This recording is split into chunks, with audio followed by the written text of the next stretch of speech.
The knocking came just after midnight, so soft Marcus Kane almost missed it over the howling Montana wind. 3 timid taps against oak wood that had weathered 40 winters. When he opened the door, rifle in hand, expecting thieves or worse, he found something that stopped his heart cold, a child. No more than 7, her dress torn and mud-stained, her face gaunt with hunger, her eyes holding an exhaustion no child should ever know. "Please, mister," she whispered through chattering teeth. "My mamma's too sick to beg." Marcus Kane was not a man who startled easily. At 6'7" and 260 pounds of muscle earned from decades of ranching, he'd faced down grizzlies, survived blizzards that killed lesser men, and once pulled a man from a frozen river with his bare hands. But this tiny girl, shivering on his porch in the dead of night, speaking words that carried the weight of desperation, she unmade him completely. Before we jump back in, tell us where you're tuning in from, and if this story touches you, make sure you're subscribed, because tomorrow I've saved something extra special for you. Marcus had spent the evening of November 14th, 1891, the way he spent most evenings, alone. His ranch, the Broken Creek Spread, sat 20 miles from the nearest town of Shepherd's Bend, nestled in a valley where the Bitterroot Mountains met endless prairie. 5,000 acres of land he'd carved from wilderness with his own hands, land that had cost him everything he'd ever loved. The main house was solid timber and stone, built to last centuries, with a fireplace large enough to roast a whole deer. But tonight, like every night for the past 3 years, only one room held any warmth. Marcus sat in his study, ledgers spread before him, calculating feed costs and cattle prices by lamplight. The numbers were good. The ranch was thriving. He was a wealthy man by any measure. He was also utterly, completely alone. His wife Catherine had died in childbirth 3 years ago. Along with the son, they'd planned to name James. Marcus had buried them on the hillside overlooking the south pasture, beneath a pair of cottonwood trees Catherine had loved. He visited their graves every Sunday without fail, but he never spoke. What was there to say? That he was sorry? That he'd failed to protect them? That every day since had felt like punishment for a crime he couldn't name? The ranch hands, he employed 12 men, kept their distance. They respected Marcus, feared him a little, and understood without being told that he preferred silence to companionship. He paid them well, treated them fairly, and expected nothing beyond hard work. In return, they left him to his grief. When the knocking came, Marcus thought at first it was the wind. The November storm had been building all day, bringing with it the kind of cold that made your lungs ache. He'd secured the livestock, doubled the hay in the barns, and sent the ranch hands to the bunkhouse early, with instructions to stay inside until morning. But the sound came again, deliberate, human. Marcus rose from his desk, his chair scraping against the wooden floor. He retrieved his Winchester from above the mantel. You didn't survive Montana by being careless, and moved toward the front door. Through the window he could see nothing but darkness and swirling snow. He opened the door, rifle raised, and that's when he saw her. The girl was tiny, almost skeletal. Her dress, once perhaps white or cream, was now grey with dirt and torn at the hem. She wore no coat despite the freezing temperature, just a thin shawl that did nothing against the wind. Her feet were wrapped in cloth that might have once been part of a blanket tied with string. Her face was pinched with cold and hunger, cheekbones too prominent, eyes too large in a face that was all sharp angles. But it was her eyes that stopped Marcus. They held something he recognized, the look of someone who'd already lost everything and was simply going through the motions of survival because they didn't know what else to do. "Please." "Mister," she said, her voice barely audible over the wind. "My mama's too sick to beg." Marcus lowered the rifle immediately. "Child, where did you come from?" "The old Patterson place. Down in the valley. 3 miles, I think. Maybe 4. I'm not sure. Everything looks the same in the dark." Her teeth were chattering so hard she could barely form words. Marcus knew the Patterson place. It had been abandoned for 2 years, ever since old Henry Patterson died and his children moved east. The house was falling apart, barely standing, certainly not fit for human habitation in the middle of winter. You walked 4 miles in this storm. Had to. Mama's burning up with fever. She can't walk, can't hardly talk. I tried to get her to drink water, but she won't. She just keeps saying she's cold, but she's so hot when I touch her. The girl's composure cracked slightly, her voice breaking. I didn't know what else to do. I saw your lights from the ridge. Thought maybe you'd help. Marcus felt something shift in his chest, some wall he'd built carefully over 3 years, beginning to crack. What's your name, child? Emma Walsh. My mama's name is Caroline. How old are you, Emma? 7.5, actually. My birthday was in June, 7 years old, and she'd walked 4 miles through a blizzard in the middle of the night to find help for her mother. Marcus had seen grown men give up under less strain. Come inside, he said, stepping back. Get warm. Then we'll talk about your mama. Emma hesitated on the threshold, and Marcus saw the calculation in her eyes. She was weighing whether she could trust him, whether coming inside meant safety or danger. The fact that a 7-year-old had to make such calculations made something hot and angry kindle in Marcus's gut. I promise you're safe here, he said quietly. I won't hurt you. I just want to help. Finally, Emma stepped inside. The warmth of the house hit her immediately, and Marcus saw her sway. He caught her arm gently, steadying her, and felt how thin it was beneath the cloth. This child was starving. He guided her to the fireplace and sat her in the large leather chair Catherine had loved. Emma looked impossibly small in it, like a doll placed in furniture meant for adults. Her eyes darted around the room, taking in the comfort, the warmth, the clear evidence of wealth that surrounded her. When did you last eat? Marcus asked. Emma thought about this. Yesterday morning, I think. We had some bread, just a little. Mama gave me most of hers. She said she wasn't hungry, but I think she was lying. Her eyes filled with tears she was clearly trying to hold back. She does that a lot now. Lies about not being hungry so I can eat. Marcus felt that anger growing hotter. Oh, wait here. He went to the kitchen and began preparing food. Beef stew, left over from his own dinner, still warm on the stove. Fresh bread from the batch his cook, Mrs. Henderson, had made that morning. Butter, milk.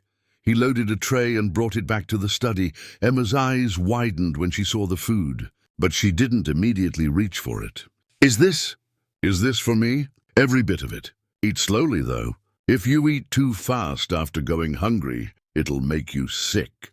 Emma nodded and began eating with careful, deliberate bites. Marcus watched her and felt his heart break a little more with each mouthful. She was trying so hard to eat slowly, to follow his instructions, but her body was betraying her, demanding she consume everything as fast as possible.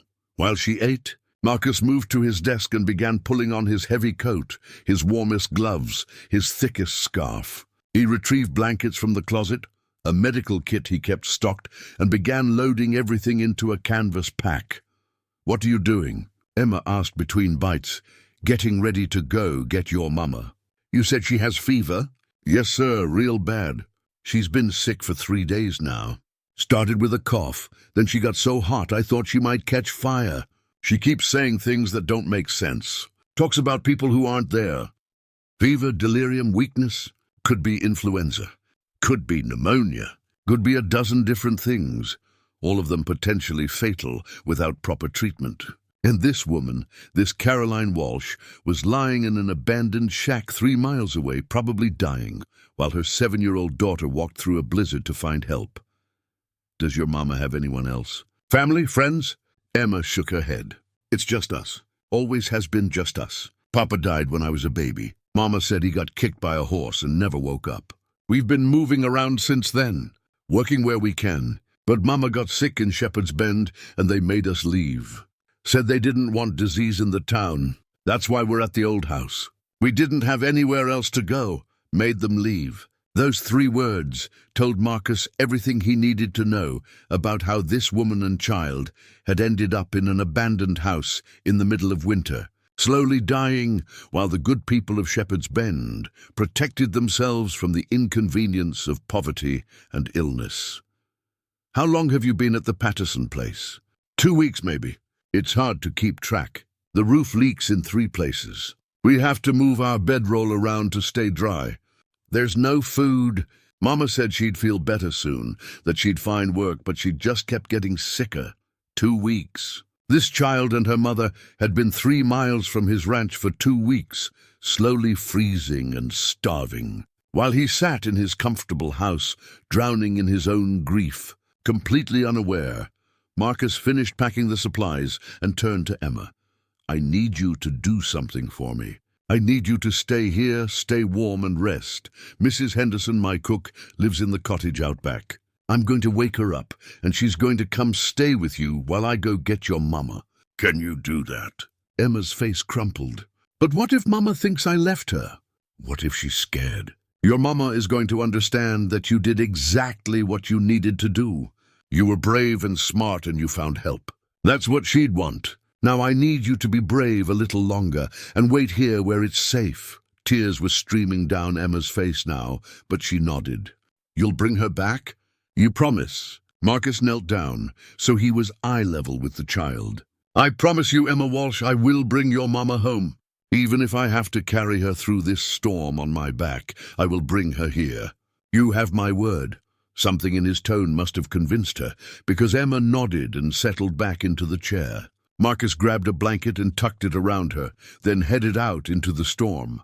The wind hit him like a physical blow the moment he stepped outside. The snow was coming down so thick he could barely see 10 feet in front of him. This was exactly the kind of weather that killed people, that turned a simple walk into a deadly journey.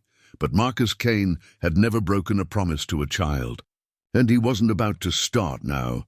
He saddled his best horse, a massive black gelding named Goliath, who was strong enough to carry double weight if needed, and loaded the supplies. Then he mounted up and turned the horse toward the valley, toward the abandoned Patterson place, toward a woman he'd never met who was probably dying while her daughter prayed for a miracle.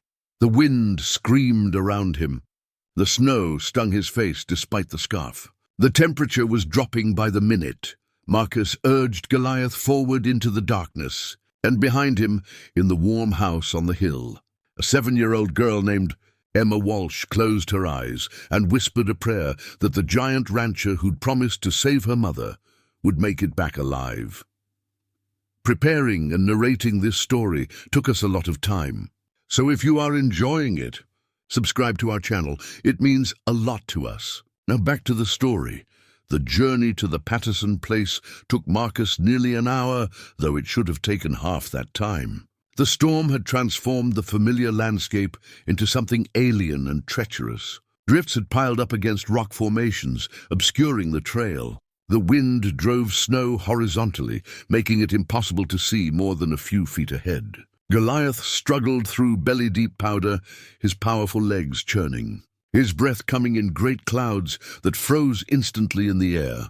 Marcus had tied a rope around his waist and secured the other end to the saddle horn. If he fell, if he became disoriented, the rope would be his lifeline back to the horse. It was a precaution born from years of surviving Montana winters, from knowing that overconfidence killed more men than bad luck ever did.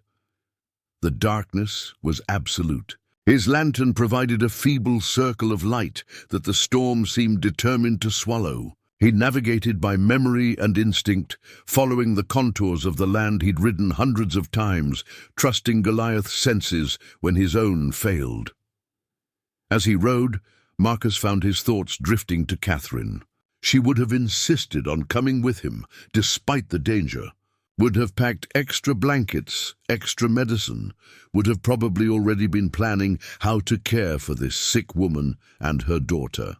Catherine had possessed a fierce compassion that Marcus had always admired but never quite understood. She'd seen suffering and moved toward it, not away from it.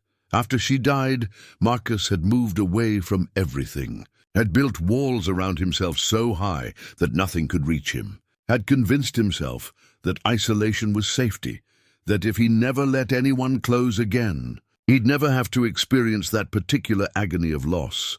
But Emma Walsh had knocked on his door, and something in those desperate eyes had reached through all his carefully constructed defenses. The Patterson house materialized from the storm like a ghost. It sat in a small depression, partially sheltered by a stand of pine trees that had lost most of their needles. The structure was worse than Marcus remembered. The porch sagged dangerously. Several windows were broken, covered with what looked like old burlap sacks. The roof had partially collapsed on one side. This wasn't a house. It was barely a shelter, and somewhere inside, a woman lay dying while her 7-year-old daughter had walked 4 miles through a blizzard to find help. Marcus dismounted and tied Goliath to the remains of a fence post, positioning the horse where the trees would provide some windbreak. He grabbed his pack and the lantern and approached the house. The front door hung askew on broken hinges. Marcus pushed it open and the smell hit him immediately. Sickness, unwashed bodies, the particular odor of fever sweat and human waste. It was the smell of suffering, of people pushed beyond their limits. "Mrs. Walsh," Marcus called out, his voice sounding too loud in the confined space. "My name is Marcus Kane. Your daughter Emma came to my ranch. I'm here to help." No response. Just the sound of wind whistling through gaps in the walls. Marcus moved deeper into the house, his lantern casting wild shadows. The interior was worse than the exterior. The floor was rotting in places, dangerous to walk on. Water had leaked through the damaged roof, creating pools of ice on the floor. What little furniture remained was broken and scattered. He found them in what had once been the main bedroom. Caroline Walsh lay on a pile of rags and old blankets in the corner, as far from the leaking roof as possible. She was unconscious, her face flushed with fever, her breathing rapid and shallow. Even in the dim lantern light, Marcus could see she was desperately ill. She was younger than he'd expected, maybe 30, though suffering had aged her. Dark hair plastered to her skull with sweat. Fine features now gaunt with hunger and disease. She wore multiple layers of clothing, everything she owned probably, trying to fight off cold that seeped through every crack in the walls. Beside her makeshift bed sat a tin cup, empty, a few crusts of moldy bread. A single candle burned down to nothing. This was everything they had. This was how Emma and her mother had been living for 2 weeks. Marcus set down his pack and knelt beside Caroline. He pressed his hand to her forehead and jerked back involuntarily. She was burning up, her skin so hot it was almost painful to touch. Her pulse, when he found it at her wrist, was rapid and thready. Her breathing rattled in her chest. Pneumonia. He'd bet his ranch on it. Pneumonia in a malnourished woman living in freezing conditions with no medicine and no care. She was dying. Might already be too far gone to save, but he'd promised Emma he'd bring her mother home. Marcus pulled blankets from his pack and wrapped them around Caroline, then carefully lifted her. She weighed almost nothing, her body wasted by illness and starvation. In his arms, she felt as insubstantial as a child, as if the fever was consuming her from the inside out. Her eyes fluttered open for just a moment, confused, unfocused. "Emma?" Her voice was barely a whisper. "Emma's safe. She's at my ranch, warm and fed. I'm taking you to her. Emma." Caroline's eyes closed again, her head lolling against Marcus's shoulder. Getting her onto Goliath was the hardest part. The horse shifted nervously, disturbed by the smell of sickness, but Marcus spoke to him in the low, steady tone that had calmed animals for 20 years. He managed to get Caroline positioned in front of the saddle, her body secured against his with rope, her head resting against his chest. The return journey was worse than the trip out. Goliath struggled with the double weight and the deteriorating conditions. The temperature had dropped further, and the wind had picked up. Marcus could feel Caroline shivering violently against him, her body trying desperately to fight off both fever and cold. Halfway back, she began to delirious, started speaking in fragments, words that didn't quite connect into sentences. "Papa said the farm would provide, but the drought. They took everything. Emma needs to eat. I can't fail her. I can't." "You didn't fail her," Marcus said, though he knew she probably couldn't hear him. "You raised a daughter brave enough to walk through a blizzard to save you. That's not failure. That's everything right." Caroline's body went limp, and for a terrifying moment Marcus thought she'd died. He pressed his fingers to her throat, searching for a pulse, and found it still there, faint, irregular, but there. "Stay with me," Marcus said. "Your daughter is waiting. You don't get to leave her. Not tonight. Not like this." The lights of his ranch appeared through the snow like a beacon. Marcus had never been so grateful to see his own home. He urged Goliath faster, the horse sensing they were close. Finding reserves of strength for the final push, the front door burst open before he reached it. Mrs. Henderson stood there, her grey hair in a nightcap, her heavy robe pulled tight. Behind her, visible in the doorway's light, stood Emma, her face desperate with hope and fear. "Dear God," Mrs. Henderson breathed when she saw Caroline's condition. Marcus dismounted carefully. Lifting Caroline down, Emma rushed forward, but Mrs. Henderson caught her. "Let Mr. Kane get your mother inside, child. You'll see her in just a moment." Marcus carried Caroline through the house to the large guest bedroom on the first floor. It was a room that hadn't been used since Catherine died. A room that still held her touches in the curtains she'd sewn, the quilt she'd made, the small watercolors she'd painted of mountain wildflowers. He laid Caroline on the bed and immediately began stripping away her wet, filthy clothing. Mrs. Henderson appeared with fresh nightgowns, warm water, clean towels. Between them, they worked quickly and efficiently, cleaning Caroline, checking her for injuries, documenting the extent of her illness. It was bad, worse than Marcus had feared. Besides the pneumonia, Caroline showed signs of severe malnutrition. Her ribs were clearly visible. Her muscles had wasted away. There were sores on her feet from walking in inadequate shoes. Bruises in various stages of healing that suggested she'd been falling, stumbling, losing her coordination as the illness progressed. "We need a doctor," Mrs. Henderson said quietly. "In this storm. Doc Morrison is 20 miles away in Shepherd's Bend. He'd never make it through. Then we do what we can ourselves." Mrs. Henderson's face was grim but determined. "I've nursed pneumonia before. My sister had it 15 years ago. Nearly died, but she pulled through with constant care. We'll need to keep Mrs. Walsh warm, but not too warm. Get fluids into her however we can. Watch for signs of crisis. And pray," Marcus nodded. "I'll sit with her. You see to Emma, make sure she's fed, warm, and settled. The child's been through enough tonight." But when Marcus turned toward the door, intending to update Emma, he found the girl already in the doorway. She must have slipped past Mrs. Henderson while they were working. Her eyes were locked on her mother's still form in the bed. Is she going to die?" Emma's voice was very small. Marcus knelt down to her level. "I don't know, Emma. I won't lie to you. Your mama is very sick. But we're going to do everything we can to help her fight. And your mama is a fighter, isn't she? She'd have to be, to raise a daughter as brave as you." Emma nodded slowly, then moved to the bedside. She reached out tentatively and took her mother's hand. "Mama, I brought help, just like I said I would. You have to get better now, okay?" "You have to." Caroline didn't respond. Her breathing continued its rattling rhythm. Her face, flushed with fever, lost somewhere in the depths of delirium. Emma looked up at Marcus with those two old eyes. "Can I stay with her, please? I won't be in the way. I'll be quiet. I don't want her to be alone if she wakes up and gets scared." Marcus looked at Mrs. Henderson, who nodded. "The child can stay. I'll bring a cot in here for her.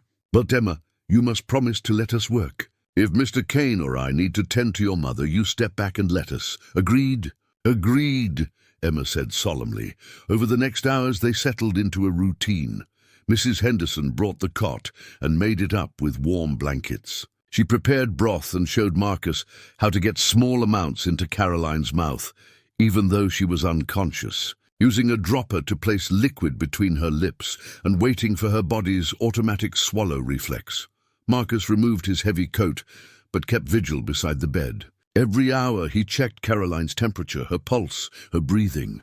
He watched for any change, any sign that she was improving or deteriorating. Mrs. Henderson had prepared cool compresses to bring down the fever, and Marcus applied them to Caroline's forehead, her wrists, the back of her neck. Emma curled up on her cot, wrapped in blankets, her eyes never leaving her mother's face. She didn't sleep. Just watched, waited, hoped. Around 3 in the morning, Caroline's condition worsened. Her breathing became more labored, a horrible wheezing sound that filled the room. Her fever spiked higher. She began thrashing, fighting invisible demons, her body convulsing. "Crisis point," Mrs. Henderson said quietly. "The next few hours will tell us if she has the strength to fight through this." Marcus found himself praying for the first time since Catherine died. Simple prayers, desperate prayers. Please, just please. Emma climbed out of her cot and returned to her mother's bedside. She took Caroline's hand again and began speaking softly. "Remember when we lived in that little house in Wyoming, Mama? With the yellow kitchen? You used to sing while you made breakfast. That song about the mockingbird? I loved that song. And remember when I fell out of the tree and broke my arm, and you carried me 3 miles to the doctor? You told me stories the whole way, so I wouldn't think about the pain. You're the strongest person I know, Mama. You can fight this. I know you can." The child's voice, soft and steady, seemed to fill the room. Marcus watched Caroline's face and thought maybe, just maybe, some part of her could hear her daughter. The thrashing gradually subsided. Her breathing, while still labored, evened out slightly. Dawn came slowly, grey light seeping through the windows. The storm had finally passed, leaving behind a world buried under 3 feet of fresh snow. In the bedroom, 3 people waited as Caroline Walsh fought for her life, her body waging a war against infection and fever and the accumulated suffering of too many hard years. Around 7 in the morning, Caroline's fever finally broke. Marcus felt the change under his hand when he checked her temperature. Still hot, but noticeably cooler than before. Her breathing had improved, the terrible rattling sound diminishing to something more manageable. "She's turned the corner," Mrs. Henderson said with obvious relief. "Not out of danger yet, but the crisis has passed. If we can keep her comfortable, keep getting fluids and eventually food into her, she has a real chance." Emma buried her face in her hands and cried. Not the desperate tears of fear, but the releasing tears of relief. Marcus placed a gentle hand on her shoulder. "Your mama's a fighter." Emma, just like her daughter. Outside, the sun was rising over the Bitterroot Mountains, painting the snow-covered landscape in shades of pink and gold. In the warm bedroom, Caroline Walsh slept deeply for the first time in days, her body finally resting, finally healing, and beside her bed, a 7-year-old girl who'd walked through a blizzard to save her mother's life finally allowed herself to hope that maybe, just maybe, everything was going to be okay. Caroline Walsh opened her eyes to sunlight streaming through lace curtains, and for a confused moment she thought she'd died and gone to heaven. The bed beneath her was soft, impossibly soft, nothing like the pile of rags and worn blankets she'd been lying on for weeks. Clean sheets smelled of lavender. A thick quilt, hand-stitched with intricate patterns, covered her body. The room itself was warm, genuinely warm, heat radiating from somewhere she couldn't see. She tried to sit up and immediately regretted it. Her body felt like it had been trampled by horses. Every muscle ached. Her chest hurt when she breathed too deeply. Her head spun with dizziness that forced her back down onto the pillows. "Mama!" The voice came from her left, and Caroline turned her head to see Emma rushing toward the bed. Her daughter looked different, clean. Her hair had been washed and brushed until it shone. She wore a nightgown that was far too large for her. The sleeves rolled up multiple times, but it was clean and whole. Her face had color in it, not the gray pallor of starvation Caroline had grown accustomed to seeing. "Emma!" Caroline's voice came out as a croak, her throat raw and painful. "Where are we? What happened?" Emma climbed carefully onto the bed, her small body pressed against Caroline's side. "We're at Mr. Kane's ranch, Mama. The big house on the hill. I walked there during the storm to get help, remember? You were so sick and I didn't know what else to do." Fragments of memory swam through Caroline's mind. Fever dreams. The sensation of being lifted. Cold wind and snow. A man's deep voice saying something about Emma being safe. But it was all disjointed, pieces of a puzzle she couldn't quite fit together. "You walked?" Caroline tried to process this. "Emma, that's Miles. In a storm. You could have died, but I didn't, and neither did you." Emma's voice was fierce, protective. Mr. Kane came and got you. He carried you all the way back through the blizzard. Mrs. Henderson helped take care of you.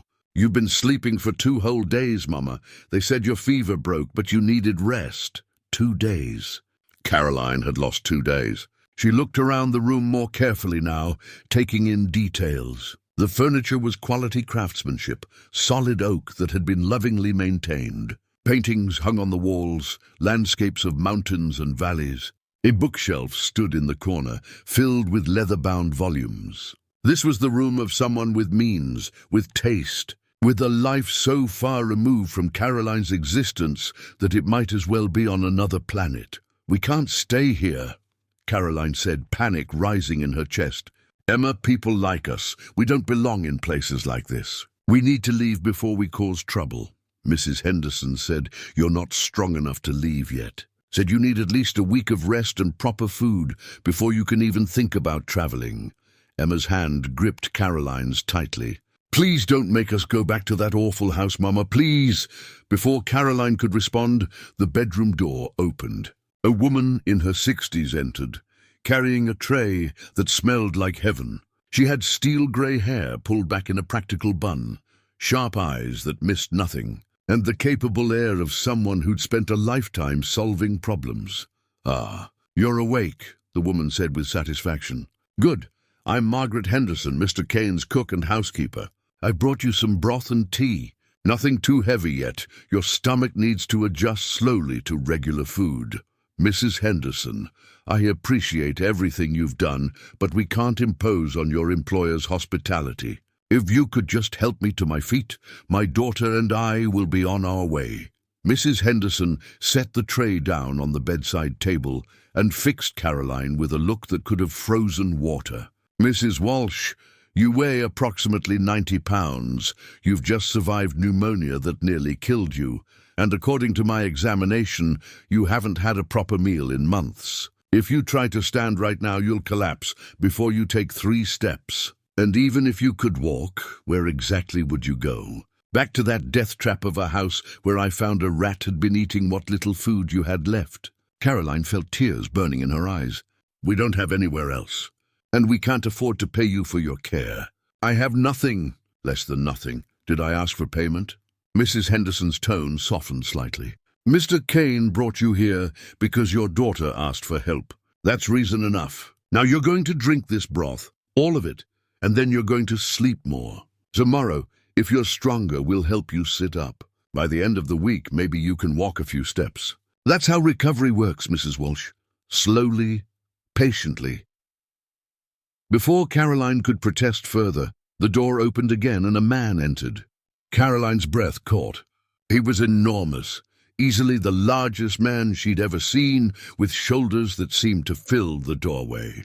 Dark hair touched with grey at the temples. A face that was hard-planed and weathered, but not unkind. Eyes that were a startling blue, like Montana sky in summer. This had to be Marcus Kane, the man Emma said had saved them both. "Mrs. Walsh," he said, his voice deep and measured. "I'm glad to see you awake. How are you feeling?" "Like I've been run over by a cattle stampede," Caroline admitted. "Mr. Kane, I understand you rescued us. I don't know how to thank you adequately. But as I was telling Mrs. Henderson, my daughter and I can't stay here. We've already imposed too much." Marcus pulled a chair over to the bedside and sat down, which brought him closer to eye level, but didn't make him seem any smaller. "May I speak plainly, Mrs. Walsh?" "Of course. You're dying. Not immediately anymore, thanks to the care you've received, but slowly. Malnutrition, exhaustion, the lingering effects of pneumonia. If you leave here now, you'll be dead within a month. Your daughter will be orphaned. Is that what you want?" The bluntness of his words shocked Caroline. "Of course that's not what I want. But I don't have choices, Mr. Kane. I don't have money, I don't have family, I don't have prospects. Before I got sick, I was working as a washerwoman in Shepherd's Bend, barely making enough to feed Emma. When the fever came, they threw us out of the boarding house. Said they wouldn't risk other tenants getting sick. No one would hire me. No one would help. That's how we ended up in the Patterson place. The good people of Shepherd's Bend threw a sick woman and a child into an abandoned house in the middle of winter," Marcus said. and there was steel in his voice. "That tells me everything I need to know about the good people of Shepherd's Bend. It tells you that people protect their own interests," Caroline said tiredly. "I don't blame them. I've learned that in this world you can only rely on yourself, and yet your daughter relied on a stranger," Marcus pointed out. "She knocked on my door and asked for help, and I gave it, without conditions, without expectations of payment, because it was the right thing to do." Caroline looked at this man, trying to understand him. In her experience, men like him, men with wealth and property and power, didn't help people like her without expecting something in return. There was always a price, always an angle. "What do you want from us, Mr. Kane? Please just be honest." Marcus was quiet for a moment, and Caroline saw something shift in his expression. Pain, old and deep, flickered across his face before he controlled it. 3 years ago, my wife Catherine died in childbirth. Our son died with her. I buried them on the hillside behind this house, and since then I've been existing, not living, just going through the motions. This house has been empty except for me and Mrs. Henderson and the ranch hands who keep their distance. I've been empty. He leaned forward slightly, his hands clasped between his knees. Your daughter knocked on my door in the middle of a blizzard and reminded me that there's still good I can do in this world. That isolation isn't the same as safety. That maybe the way to honor the people I've lost is to help the people who are still here. Caroline felt something crack in her chest, the same protective shell she'd built around herself over years of hardship. "Mr. Kane, I'm not asking you to stay forever," Marcus interrupted. "I'm asking you to stay until you're healthy, until your daughter has had enough proper meals that she doesn't look like a strong wind could blow her away. Until you're strong enough to make real choices about your future instead of just surviving day to day. Can you do that? Can you give yourself and Emma that chance?" Emma's hand tightened in Caroline's. "Please, Mama, please say yes."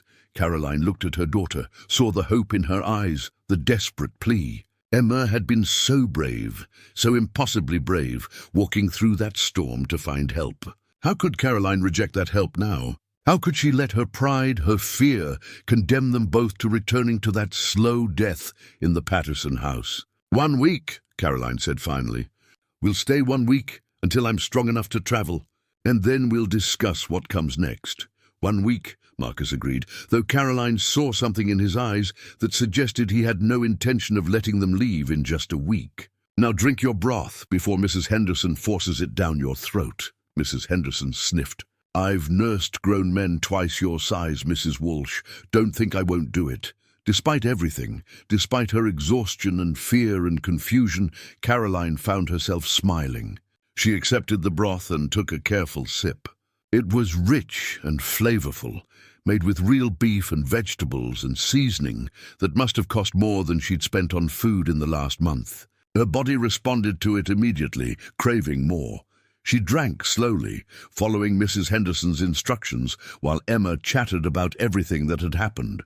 The storm passing, the ranch hands clearing snow from the paths, the horses in the barn, including the massive black gelding named Goliath, who had carried Caroline through the blizzard, Mrs. Henderson teaching Emma how to make bread, how to properly set a table, how to darn socks.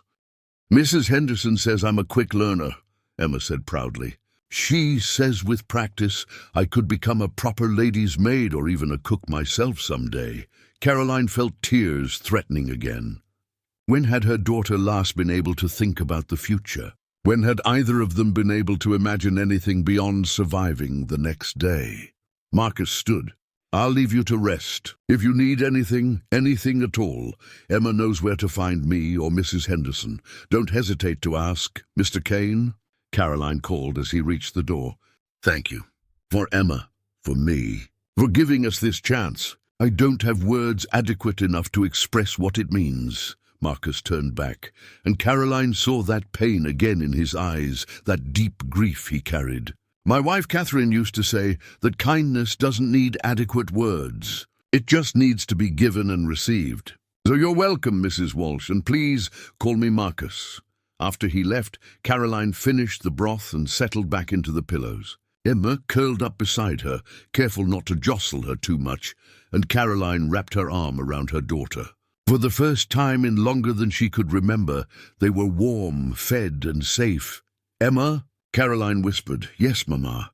"You were so brave, walking through that storm, finding help. I'm so proud of you." "I was scared," Emma admitted. "But I was more scared of losing you." "You're all I have, Mama. I couldn't let you die." Caroline pulled her daughter closer, breathing in the clean scent of her hair, feeling the steady rhythm of her breathing. Outside the window, she could see mountains rising against a brilliant blue sky, their peaks white with fresh snow. The world looked clean, new, like something had been washed away and left behind the possibility of beginning again. She didn't know what the future held, didn't know if they could really stay here, if this Marcus Kane would truly let them remain without expectations or demands. Didn't know if she could ever be healthy enough to work again, to provide for Emma the way a mother should. But for now, in this moment, they were safe. And sometimes, Caroline thought, that was enough. Sometimes survival was its own kind of victory. She closed her eyes and let herself rest, truly rest for the first time in years. And in the warmth of that room, wrapped in clean sheets that smelled of lavender, holding her daughter close, Caroline Walsh allowed herself the dangerous luxury of hope. The week Caroline had promised turned into 2, then 3. Winter deepened its grip on Montana, but inside the walls of Marcus Kane's ranch house, something else was happening. Something neither Caroline nor Marcus had anticipated. Caroline's recovery was slower than anyone hoped, but faster than Mrs. Henderson had feared.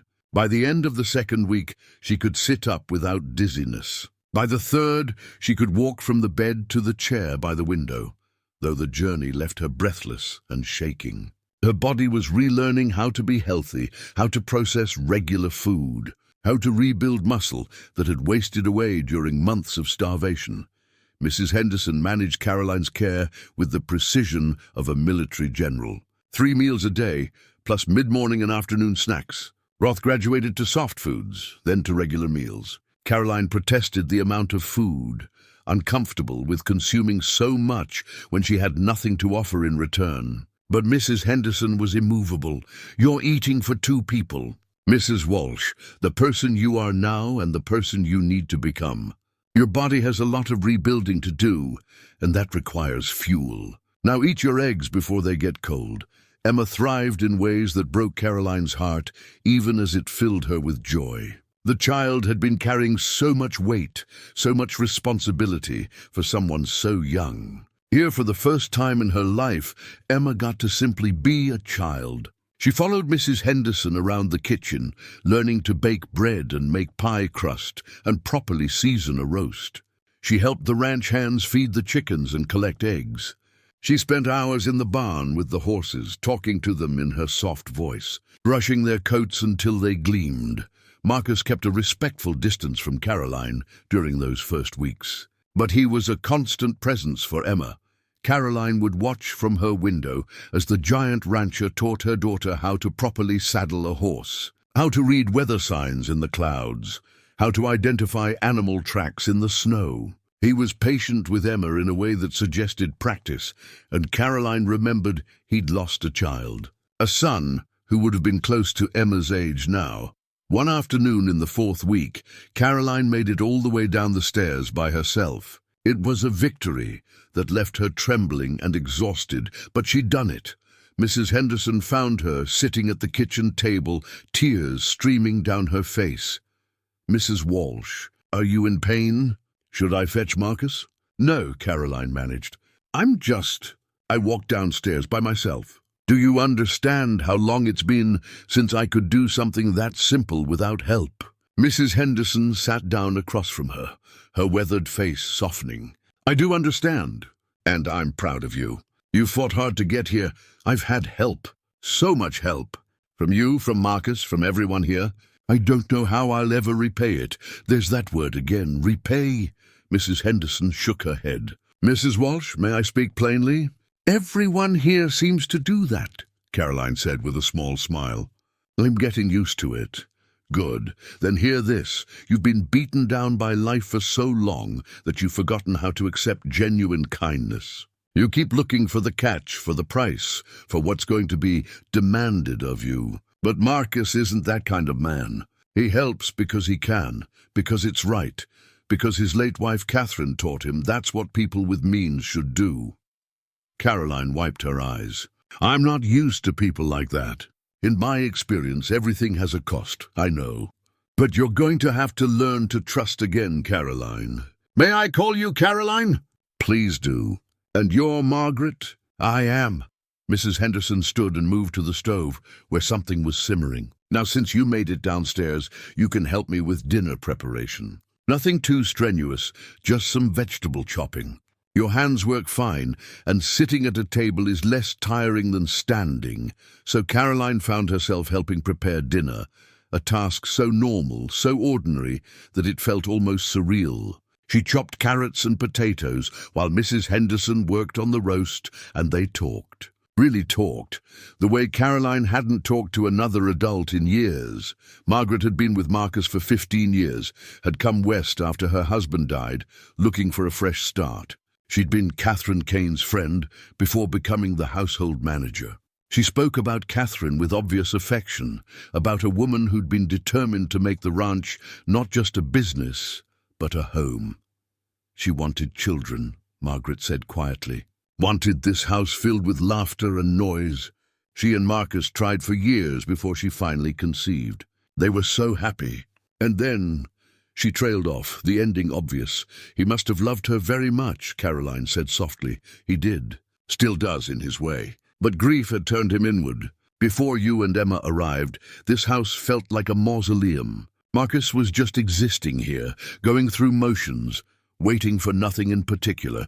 Your daughter changed that. Emma has a gift for reaching people, Caroline said. Even as a baby she was like that. Strangers would smile at her, want to help her. It's kept us alive more times than I can count. And now it's brought you here. Margaret looked at Caroline directly. What are your plans, Caroline? Once you're fully recovered? It was the question Caroline had been avoiding. I don't know. I need to find work, somewhere we can stay. Emma needs stability, education. She's 7 years old and barely knows how to read because we've been moving so much. That has to change. There might be an option closer than you think, Margaret said carefully. But that's a conversation you need to have with Marcus. Before Caroline could ask what she meant, the kitchen door opened and Marcus entered, stamping snow from his boots. He stopped short when he saw Caroline at the table. Mrs. Walsh, you made it downstairs. Please call me Caroline. And yes, though I'm not sure how I'll make it back up. One challenge at a time. Marcus hung his coat on a peg near the door.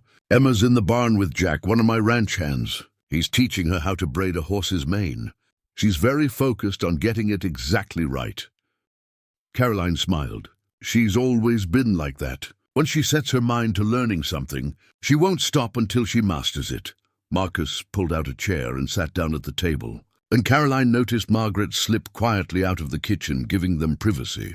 The giant rancher looked uncomfortable, like he had something to say, but wasn't sure how to begin. Caroline, I need to discuss something with you. About your future here. Here it comes, Caroline thought. The real cost. The actual expectations. I'm listening. Mrs. Henderson is 63 years old. She's been with me for 15 years, and she's the best cook and manager I've ever known. But she's getting older, and the work is getting harder for her. She won't admit it, but I see how her hands hurt when she kneads bread, how tired she gets by the end of the day. Caroline waited, not sure where this was going. She needs help. Real help, not just occasional assistance from ranch hands' wives. Someone who can learn the household management, who can take over the harder physical tasks, while Margaret focuses on planning and coordination. Marcus met her eyes directly. I'd like to offer you that position. Room and board for you and Emma, plus wages. Not charity, employment. Caroline felt like the floor had shifted beneath her. You want to hire me? As what exactly? Assistant housekeeper to start. Eventually, if Margaret retires, you'd take over the full role. It's hard work, Caroline. This is a working ranch, with 12 men who need feeding 3 times a day, plus packed lunches. The house is large and requires constant maintenance. Laundry, cleaning, cooking, managing supplies. It's not an easy life. Easier than starving in an abandoned house, Caroline said, then immediately regretted the bitterness in her tone. I'm sorry. I didn't mean, don't apologize for the truth. Marcus leaned back in his chair. I know this is sudden. I know you probably need time to think about it. But I want you to understand something. This isn't pity. I need the help. Margaret needs the help. And you need a place where Emma can grow up safe, fed, and educated. We have a school teacher who comes from Shepherd's Bend 3 times a week to teach the ranch hands children. Emma could join those lessons. Education, safety, stability, all the things Caroline had been desperately trying to provide for her daughter and failing. Here they were being offered on a plate. It seemed too good to be true, which meant it probably was. Why us? Caroline asked bluntly. You could hire anyone. Someone with experience, with references. Why offer this to a woman you found dying in an abandoned house? Marcus was quiet for a long moment. When he spoke, his voice was careful, measured. Because Emma reminds me of what I lost. Because helping you feels like honoring Catherine's memory. Because this house needs life in it again. Needs to be more than just a place where I sleep between working. Because... He stopped, started again. Because I think you deserve a chance to rebuild, and I have the means to give you that chance. Is that reason enough? Caroline studied him. This massive man with grief carved into his face, offering her and Emma salvation with no apparent strings attached. She thought about all the reasons to say no, all the ways this could go wrong. But she also thought about Emma, about her daughter's laughter in the barn, about the light that had come back into the child's eyes over the past few weeks. What would the wages be? She asked. Marcus named a figure that made Caroline's eyes widen. It was more than she'd made in a year as a washerwoman, more than she'd dreamed of earning. That's too much. You don't need to pay me that much for housekeeping. That's the standard wage for a skilled household manager in Montana. Less than that would be cheating you. Marcus's tone was firm. I pay my people fairly, Caroline. Always have, always will. And if it doesn't work out, if I can't do the job adequately, then we'll figure something else out. But I think you'll surprise yourself. Margaret says you're a quick learner, careful with resources, good with organization. Those are exactly the skills needed. Caroline looked around the kitchen, imagined herself working here every day, preparing meals, managing supplies, keeping this large house running smoothly. It was honest work, dignified work, and it would give Emma everything Caroline had been unable to provide: security, education, a real home. I'd need to pull my weight immediately, Caroline said. I can't accept charity, even if it's disguised as employment. I'm still weak, but I can start with light tasks and work my way up. Agreed. Margaret will train you, set the pace. No one expects you to do everything at once. And Emma? She'd continue living here with me? Of course. This would be your home, Caroline. Both of you. There's a small suite of rooms on the 2nd floor near the back stairs. 2 bedrooms, a sitting area. They've been empty for years. They'd be yours. Our own rooms. Our own space. Not just surviving day to day, but actually living. Caroline felt tears threatening again and fought them back. She'd cried more in the past month than in the previous 5 years combined. When would you need an answer? Take whatever time you need. But Caroline? Marcus stood, his height making the kitchen seem smaller. I hope you'll say yes. Not for me, but for Emma. That little girl deserves a childhood. Let me help give her that. After Marcus left, Caroline sat alone in the kitchen for a long time, watching the afternoon light fade through the windows. Margaret returned eventually, saying nothing, just starting dinner preparations around Caroline's stillness. Finally, Caroline spoke. Is he always like this? So direct and matter-of-fact about helping people? Since Catherine died. No, before you arrived, he barely spoke to anyone beyond ranch business. You and Emma have woken something up in him, something good that had gone to sleep. I'm frightened, Caroline admitted. Frightened of hoping this is real. Frightened of depending on someone else's kindness. Frightened that I'll fail and let everyone down.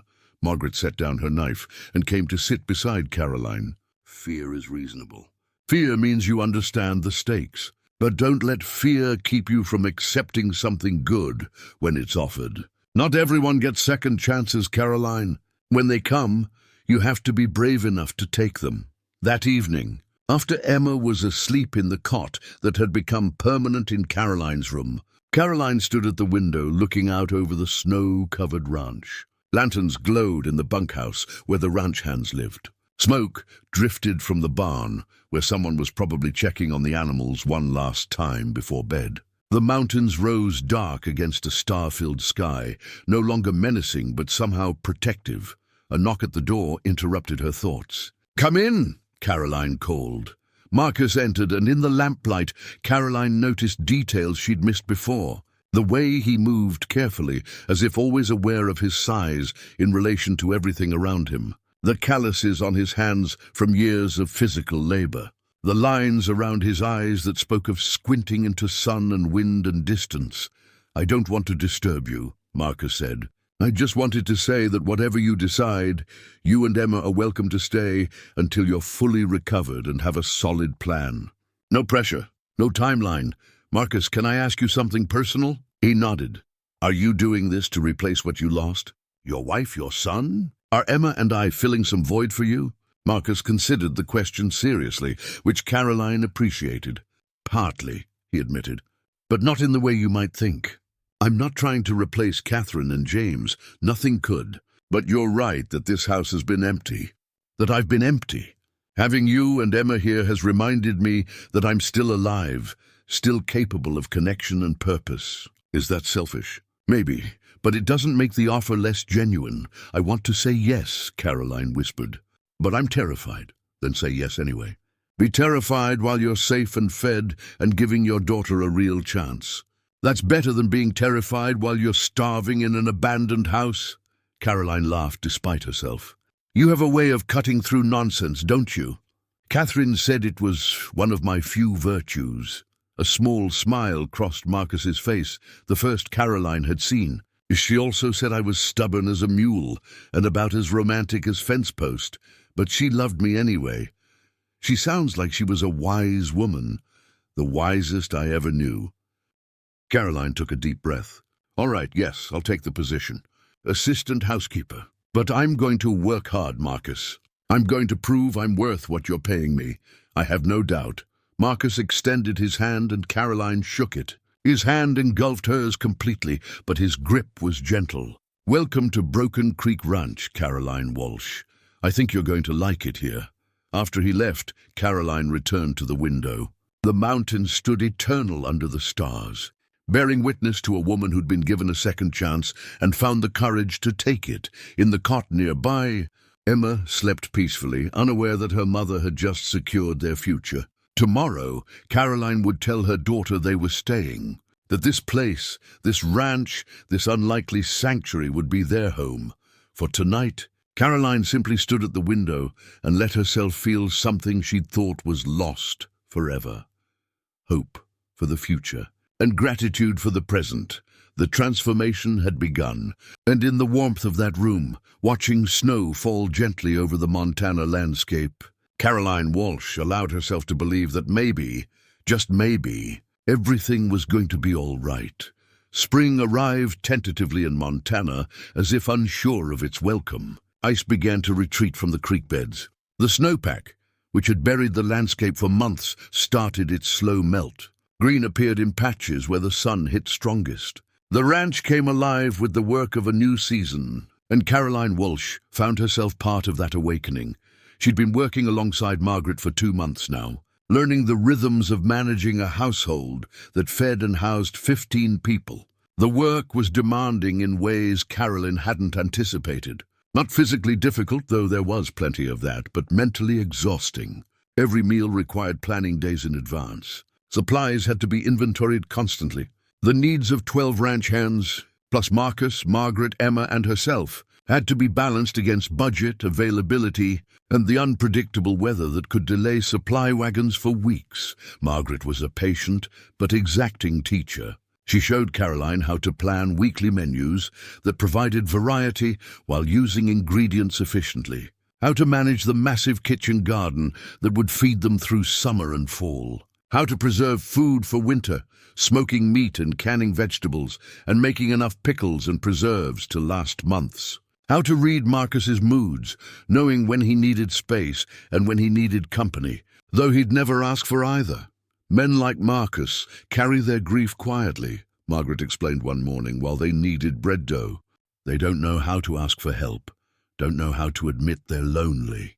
You learn to read the signs. When he works until after dark for days in a row, that means something's eating at him. When he takes his coffee on the porch instead of at the table, he needs solitude. When he lingers after meals asking about Emma, he needs connection, but doesn't know how to request it. Caroline absorbed everything, grateful for Margaret's wisdom. The older woman was gradually shifting responsibilities, teaching Caroline to stand on her own. Some mornings now, Margaret slept late while Caroline handled breakfast for the ranch hands. Some evenings, Caroline planned and prepared dinner alone, while Margaret rested her arthritic hands. The ranch hands had been suspicious of Caroline at first. Strangers were rare this far from town, and a woman with a child arriving under mysterious circumstances raised questions. But Caroline won them over through consistency and quality. She learned each man's preferences, remembered their stories, treated them with respect. When Jack Morrison injured his hand in a fencing accident, Caroline sat with him for an hour, cleaning and bandaging the wound, her touch gentle but efficient. When young Tommy Fletcher received news his mother back east had died, Caroline prepared his favorite meal and packed him extra provisions for his journey home. "You've got a gift," Margaret told her. "These men are hard to impress, harder to please. But they respect you now. That's worth more than gold on a ranch like this." Emma flourished in ways that made Caroline's heart ache with joy and regret. Joy at seeing her daughter finally thriving.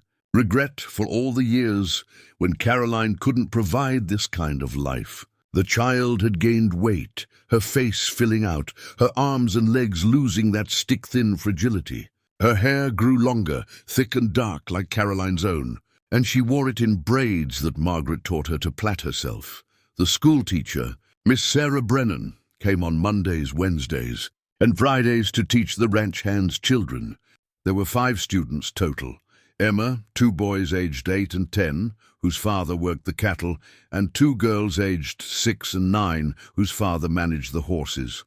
Miss Brennan held lessons in the ranch's small chapel, a building Catherine Kane had insisted on constructing years ago. Caroline checked on the lessons one afternoon, standing quietly in the doorway. Emma sat at a rough wooden desk, bent over a slate, carefully forming letters. Her tongue stuck out slightly in concentration, and Caroline recognized that expression. It was the same one Emma wore when learning to braid horse manes, or helping Margaret measure ingredients for pie crust. Total focus. Complete determination. Miss Brennan noticed Caroline and stepped outside to speak with her. "Your daughter is remarkable, Mrs. Walsh. She reads at a level far beyond her age, and her mathematics skills are excellent. Has she had formal schooling before?" "No," Caroline admitted. "I taught her what I could, but we were moving so much, surviving day to day. There wasn't time or resources for proper education. Well, you taught her well. She's hungry for knowledge, asks questions constantly, and helps the younger children without being asked. She's a natural leader," Miss Brennan smiled. "With continued education, Emma could go far. Perhaps even attend a proper academy someday." An academy. Higher education. Things Caroline had never dared dream for her daughter. "Thank you, Miss Brennan, for seeing her potential, for giving her this chance." After the teacher left, Caroline found herself in the kitchen with Margaret, preserving the first early vegetables from the greenhouse Marcus maintained. Her hands moved automatically, chopping and preparing, while her mind spun with possibilities she'd never allowed herself to consider. "You're quiet today," Margaret observed. "Something troubling you?" "Miss Brennan says Emma could attend an academy someday, a real school, with opportunities I can't even imagine." Caroline set down her knife. I never thought beyond basic survival before. Never let myself hope for anything more. And now you're realizing there might be a real future. For both of you, Margaret's voice was gentle. That's wonderful, Caroline. That's exactly what should happen, but academies cost money. Real money. Even with my wages, I could never afford. One step at a time, Margaret interrupted. Emma is 7. You have years to plan and save. And Marcus, she paused, choosing her words carefully. Marcus values education. Catherine was passionate about it, wanted to establish a proper school in Shepherd's Bend before she died. He might have thoughts about Emma's future schooling when the time comes. I can't ask him for more than he's already given, Caroline said firmly. He's provided us with everything. Home safety, work, education. I won't become a charity case expecting him to fund my daughter's entire future. Who said anything about charity? Marcus invests in people he believes in. That's different. Margaret resumed her work. But you're right to be independent. Catherine would have respected that. She was independent too, sometimes to the point of stubbornness.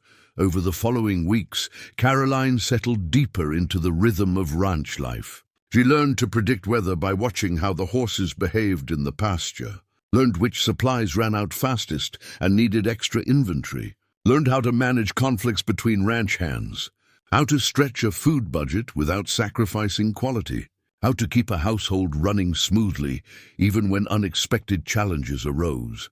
Marcus remained a constant but distant presence. He joined them for evening meals, listening to Emma chatter about her lessons and her adventures around the ranch.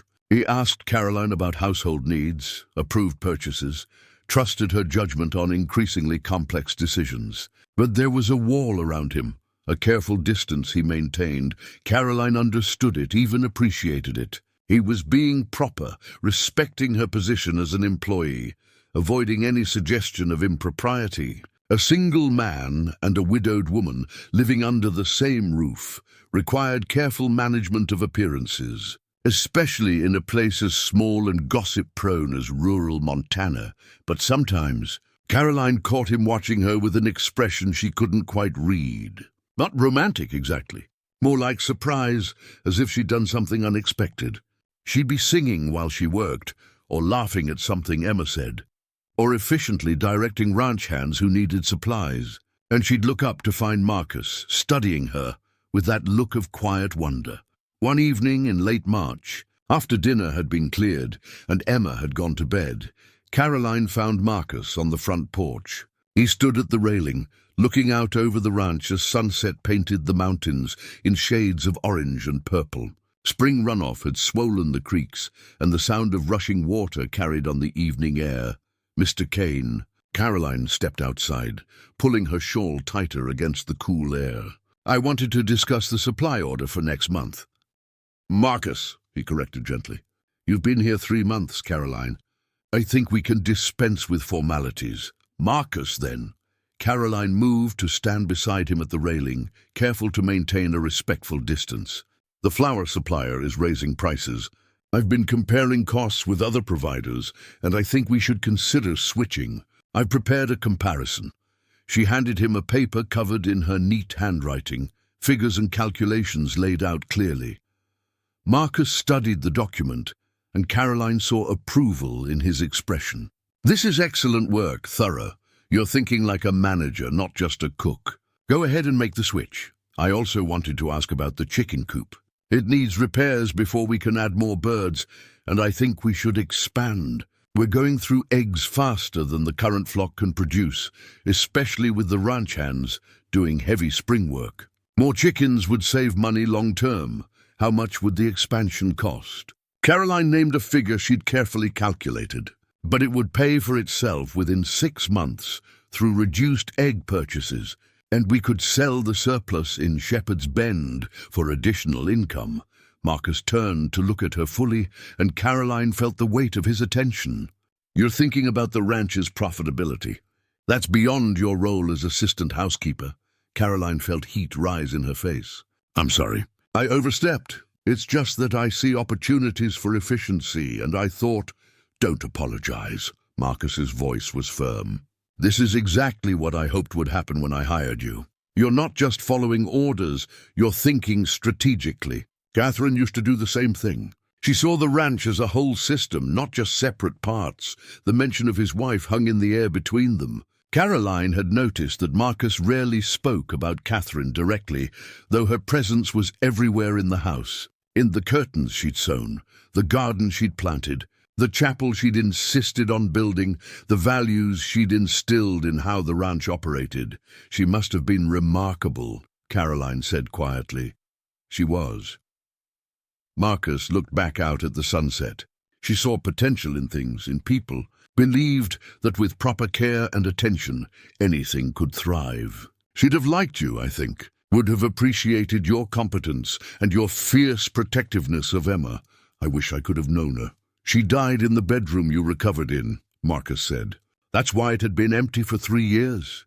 I couldn't bear to enter it, but when I carried you in that night, it felt right somehow. Like Catherine would have wanted that room used to save a life, since it had witnessed a death. Caroline felt tears prick her eyes. Thank you for telling me that, for trusting me with that memory. They stood in silence for a while, watching the light fade from the sky. Stars began to emerge, sharp and bright in the clear mountain air. Caroline felt something shift between them, a subtle change in the careful distance Marcus maintained. Not intimacy exactly, but something closer to friendship, to mutual respect and understanding. Caroline, may I ask you something personal? Of course, Emma's father, the man who died when she was a baby. What was he like? Caroline was surprised by the question. No one had asked about her past, about Emma's father, since they'd arrived. His name was Daniel Walsh. He was a stable hand on an estate outside Philadelphia, where I worked as a housemaid. He was kind, gentle, and completely unsuited for the hard life we ended up living. The horse that killed him was spooked by a snake. One kick to the head and he was gone. We'd been married less than 2 years. I'm sorry. That must have been difficult. It was. Suddenly I was alone with a baby, no family, no resources. The estate let me stay for a few months, but they needed to hire a replacement stable hand, and he needed the cottage we'd been living in.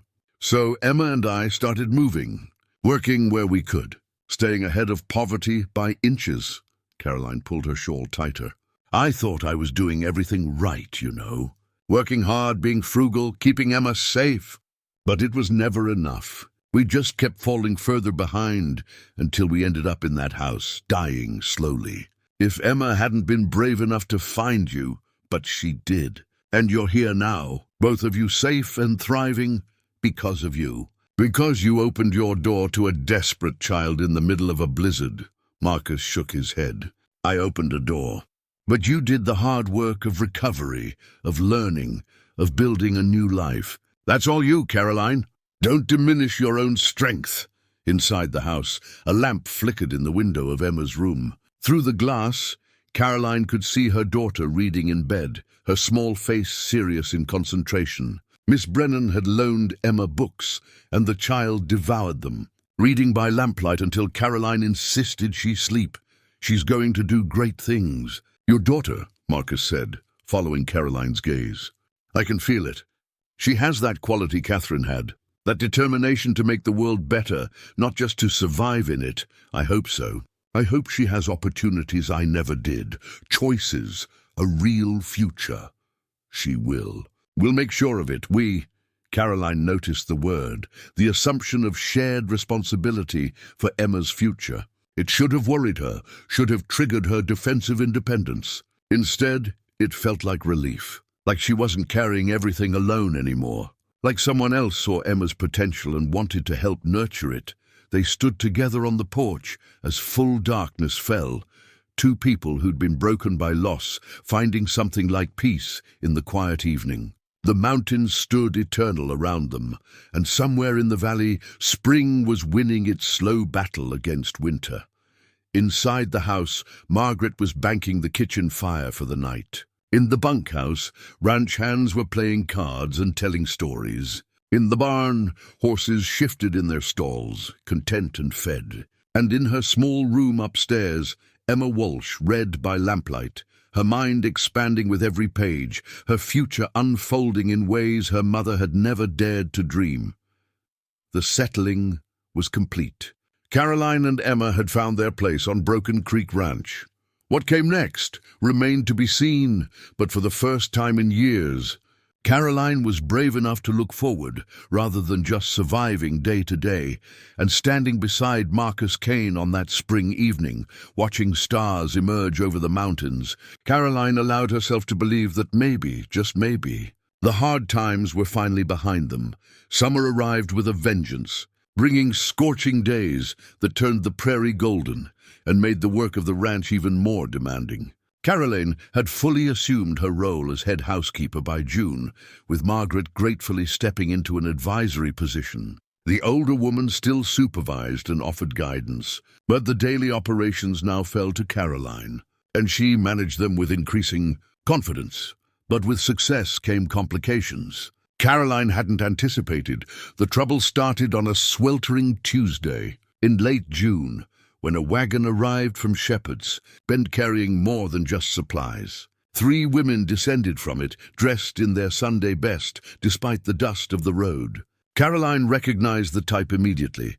Town ladies, respectable women who'd come with purpose and judgment in equal measure. She met them at the door, wiping flour from her hands. "Good afternoon. Can I help you?" The eldest of the 3, a stern-faced woman in her 50s with iron-grey hair, looked Caroline up and down with obvious disapproval. "I am Mrs. Beatrice Thornton, president of the Shepherd's Bend Ladies Auxiliary. These are Mrs. Dorothy Fletcher and Mrs. Martha Gibbs. We've come to speak with Mr. Marcus Kane on a matter of some delicacy." Caroline's stomach tightened. She knew this tone, had heard it before from town ladies who decided poor women like her were moral failures. "Mr. Kane is out with the cattle. He won't return until evening. Perhaps I can help you with whatever concerns you have." "You," Mrs. Thornton said icily, "are precisely our concern. We've heard disturbing reports about the arrangement here at Broken Creek Ranch. A single man living under the same roof as an unmarried woman of questionable background and her child. It's inappropriate. Scandalous, even." Heat flooded Caroline's face, equal parts embarrassment and anger. "I'm Mr. Kane's housekeeper. I'm employed here, along with Mrs. Henderson. There's nothing inappropriate about it.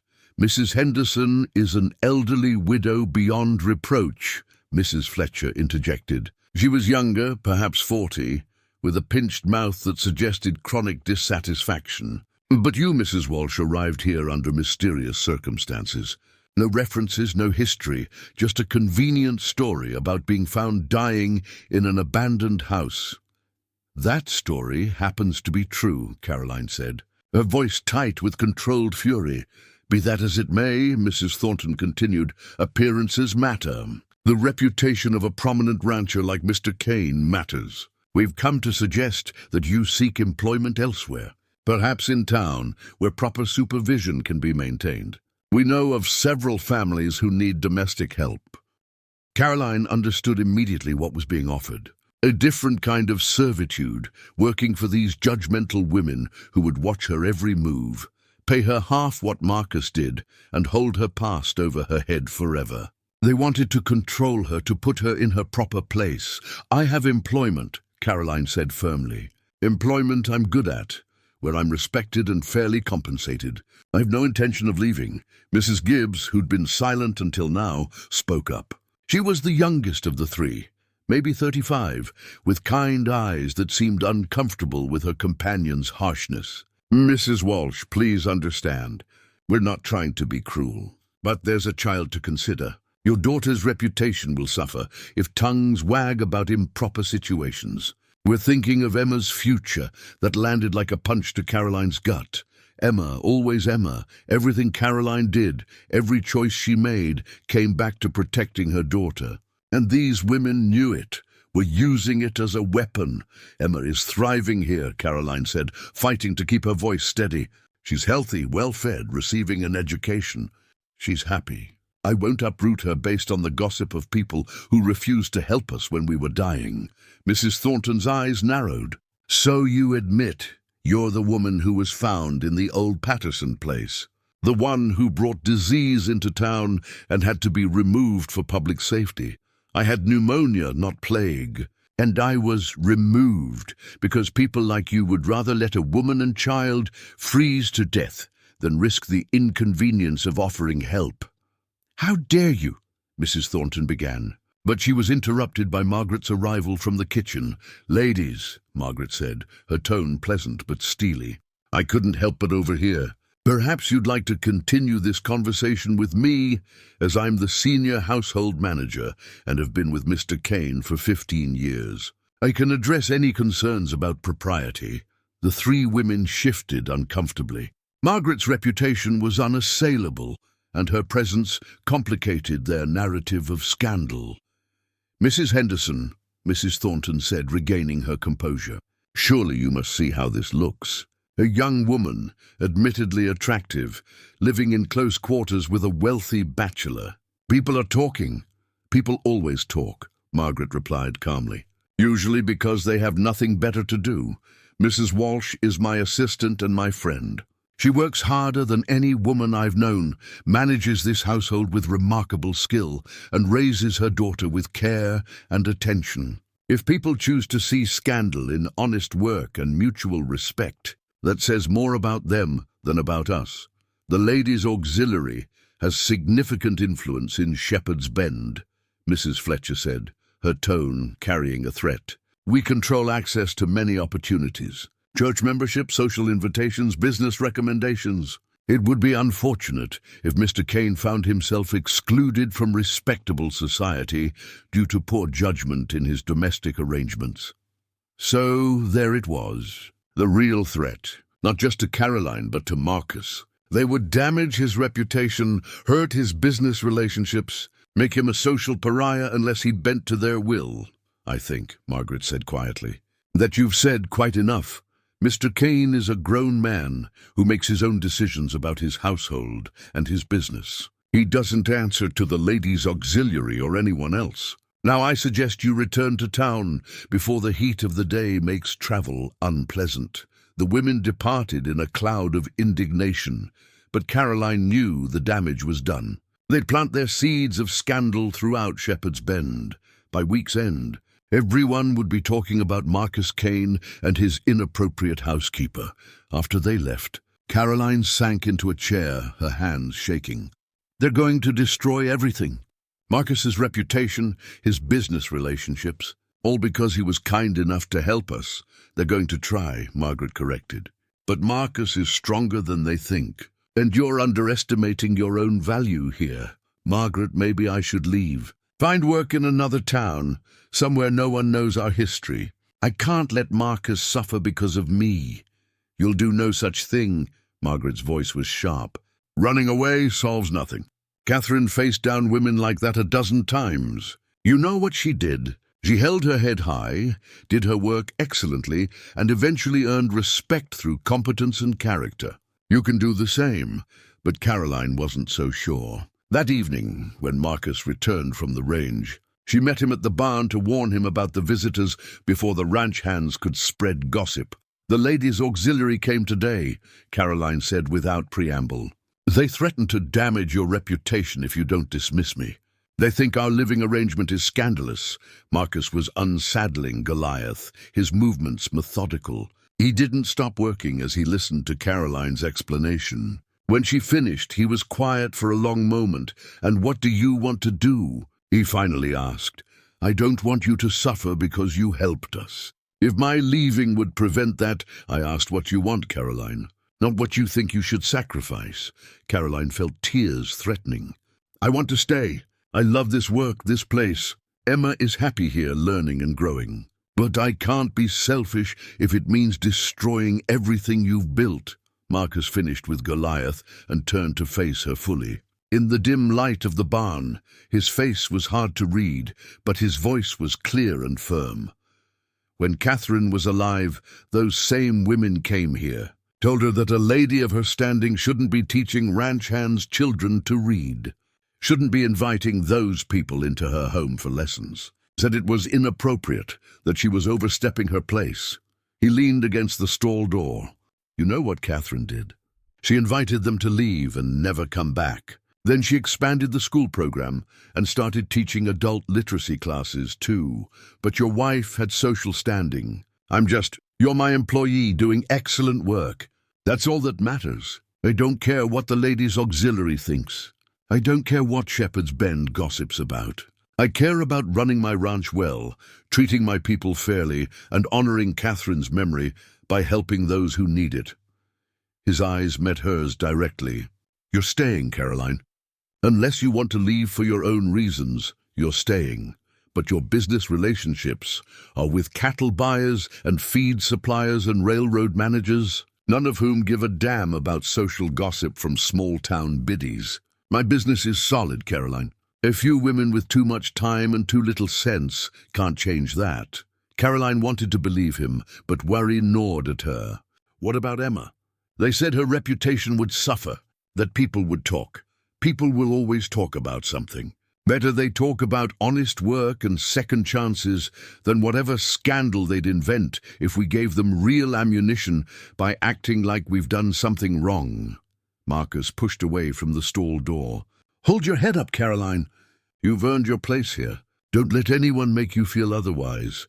Over the following weeks, the fallout became clear. The ladies' auxiliary was true to their threat. Stories circulated through Shepherd's Bend, growing more scandalous with each retelling. Some versions had Caroline as a scheming seductress who'd trapped the wealthy rancher. Others painted Marcus as taking advantage of a desperate woman. All of them were ugly and untrue. The social invitations Marcus occasionally received dried up completely. When Caroline made the monthly supply run to town with Jack Morrison driving the wagon, she felt eyes on her everywhere. Conversations stopped when she entered shops. Women crossed the street to avoid her. The only person who treated her normally was Mr. Chen, who ran the general store, and even he looked uncomfortable. I'm sorry for this trouble, Mrs. Walsh, he said quietly while filling her order. My wife and I, we don't believe the gossip. We remember when Ladies' Auxiliary turned away a sick Chinese family 10 years ago. Same women, same judgment. You're doing nothing wrong. His kindness meant more than Caroline could express. But it didn't change the fact that everywhere she went in town, she was marked as scandalous, inappropriate, a woman of questionable morals. Emma noticed the change too. The other ranch children still played with her, but their parents had become distant. Miss Brennan continued the lessons without comment, but she looked troubled. One Friday afternoon, she asked to speak with Caroline privately. Mrs. Walsh, I need you to know that I don't believe the gossip. I think what Mr. Kane did, helping you and Emma, was Christian charity at its finest. Miss Brennan twisted her hands nervously. But the auxiliary controls my employment. They pay my salary through church funds. Mrs. Thornton has suggested that perhaps the ranch lessons should be discontinued due to moral concerns about the environment. Caroline felt sick. They're going to take away Emma's education because they disapprove of me. I'm fighting it. The pastor is fighting it. But I wanted you to know what we're facing. Miss Brennan's eyes were apologetic. I won't abandon my students without a fight. But I need you to understand the pressure that's being applied. That night, Caroline couldn't sleep. She lay in bed, staring at the ceiling, listening to Emma's peaceful breathing from the next room. Her daughter, who was finally thriving, finally learning, finally having a real childhood. Now that was threatened because Caroline had dared to accept help, dared to build a better life. Maybe the Ladies' Auxiliary was right. Maybe her presence here was damaging everyone around her. Marcus's reputation, Emma's education, even Margaret's standing in the community. Maybe the price of their help was too high. Around midnight, unable to bear her thoughts any longer, Caroline went downstairs. She found Marcus still awake in his study, working on ranch accounts by lamplight. Can't sleep? He asked, looking up. I need to tell you something. Caroline sat down across from him. Miss Brennan came to me today. The Ladies' Auxiliary is trying to shut down the ranch lessons. Emma might lose her education because of me, because of this scandal. Marcus's jaw tightened.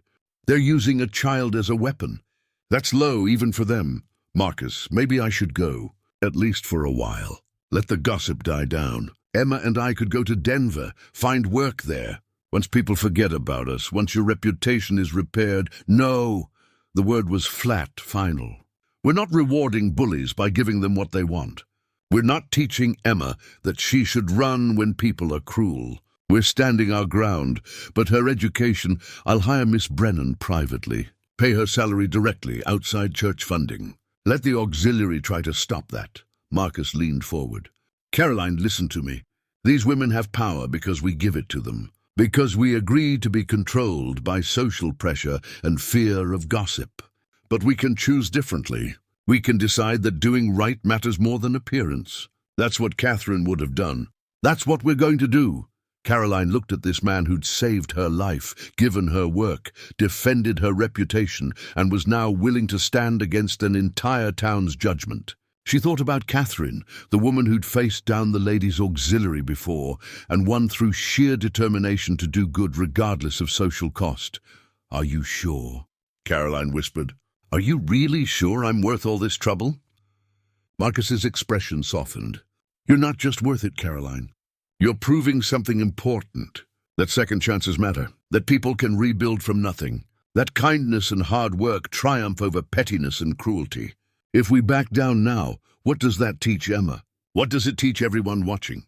He was right. Caroline knew he was right. Running would teach Emma that they had something to be ashamed of, that they should bow to judgment from people who'd let them die when they needed help most.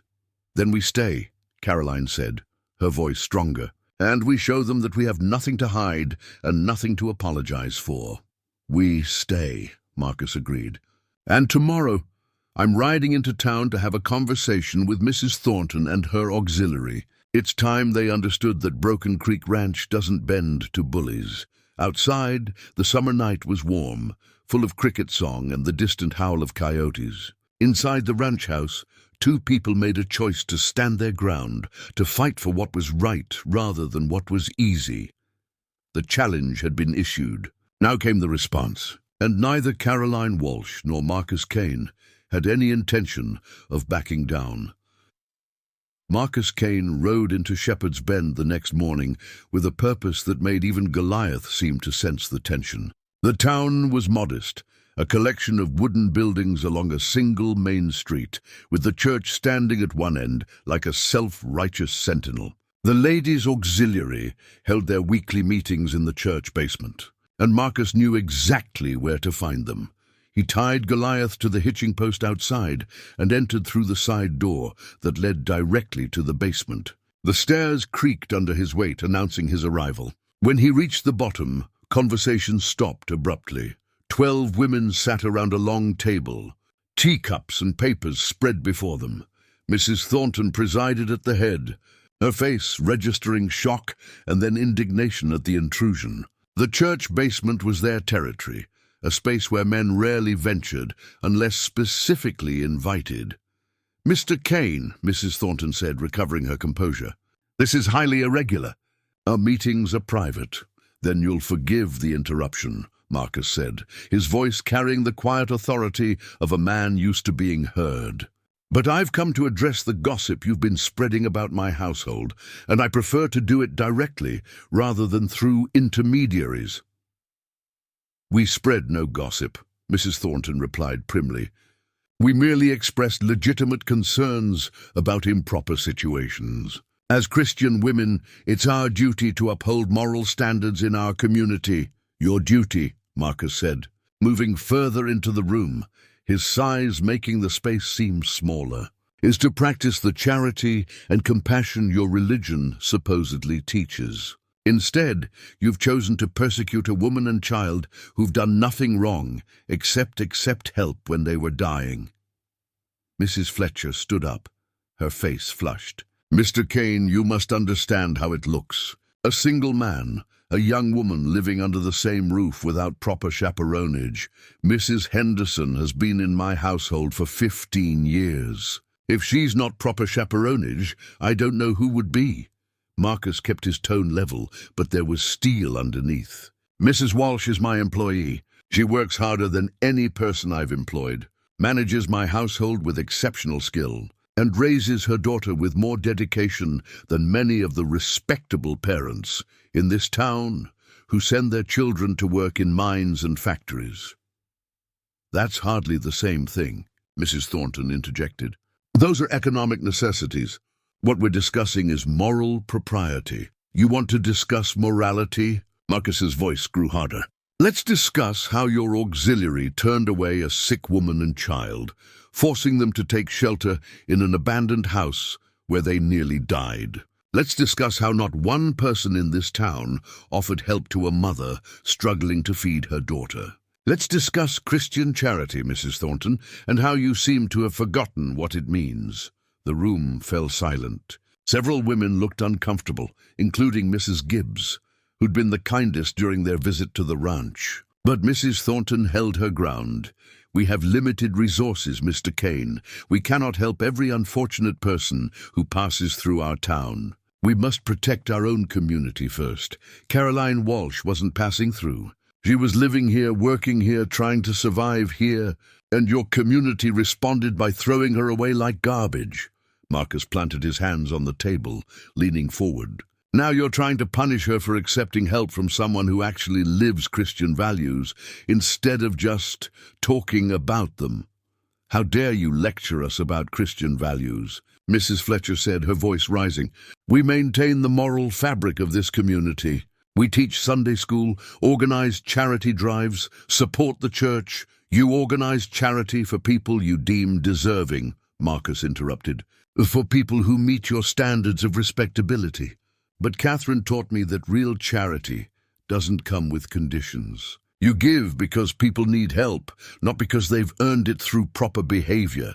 The mention of Catherine caused another shift in the room. Several women had known her, and Marcus saw recognition flicker across their faces. His wife had been respected, even if her progressive ideas had made some uncomfortable.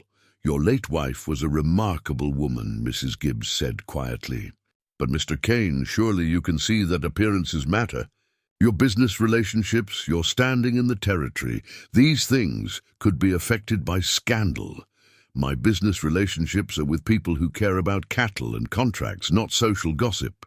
And if my standing depends on abandoning a woman and child who need help, then it's not standing worth having. Marcus straightened. Here's what's going to happen. You're going to stop spreading rumors about my household. You're going to stop threatening to shut down the ranch school. And you're going to leave Mrs. Walsh and her daughter alone, or what? Mrs. Thornton's eyes flashed with defiance. You'll do what exactly? We're not your employees, Mr. Kane. We're not subject to your authority. No, you're not. But my money is subject to my authority. Marcus, let that sink in for a moment. I've been the largest single donor to this church for 15 years. I funded the new roof 3 years ago. I pay for the heating oil every winter. I contributed half the money for the bell in the tower. That ends today unless you agree to my terms. The room erupted in shocked exclamations. Mrs. Thornton's face went pale, then red. You would blackmail the church. Withdraw support from God's house over a woman of questionable character. I would stop funding an organization that uses Christianity as a weapon instead of a comfort, that judges instead of loves, that protects its own comfort instead of serving those in need. Marcus's voice was steady, implacable. Catherine believed the church should be a force for good in the world. If this auxiliary represents what the church has become, then my money can do more good elsewhere. The pastor will never agree to this, Mrs. Thornton said. He'll stand with us, will he? Marcus turned toward the stairs, where Pastor William Morrison had been standing silently, having arrived during the confrontation. Pastor, perhaps you'd like to weigh in.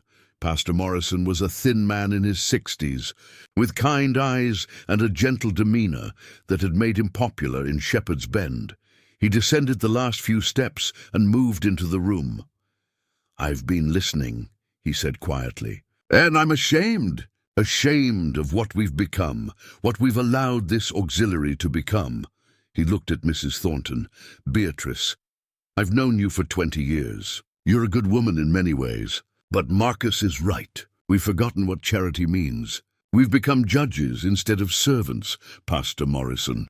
Mrs. Thornton said, shock evident in her voice. Surely you don't support this irregular situation at the Kane Ranch. I support a man who opened his home to a dying woman and her child. I support honest work and second chances. I support exactly what Jesus taught us to do, even when it's inconvenient or makes us uncomfortable. The pastor's voice was firm. The auxiliary will stop its campaign against Mrs. Walsh immediately. The school program will continue without interference, and we will all pray for forgiveness for our lack of Christian charity. But the impropriety, Mrs. Fletcher began. There is no impropriety, Pastor Morrison interrupted. There is a widower running a ranch with the help of competent staff, one of whom happens to be a woman rebuilding her life after tragedy. If we see scandal in that, the scandal is in our own hearts, not in their actions. Marcus nodded his thanks to the pastor, then addressed the room one final time. I came here to draw a line. Caroline Walsh is under my protection. Her daughter is under my protection. Anyone who continues to spread malicious gossip about them will answer to me. Anyone who attempts to interfere with Emma's education will answer to me. Anyone who makes Caroline feel unwelcome in this town will answer to me. Are we clear? The silence that followed was heavy with resentment and reluctant acceptance. Finally, Mrs. Thornton spoke, her voice tight with barely controlled anger. We understand perfectly. Mr. Kane, you've made your position abundantly clear. Good, then we have nothing further to discuss. Marcus headed for the stairs, then paused. One more thing. In 2 weeks, the ranch is hosting a summer social. All the ranch families will be there, plus the suppliers and business partners we work with.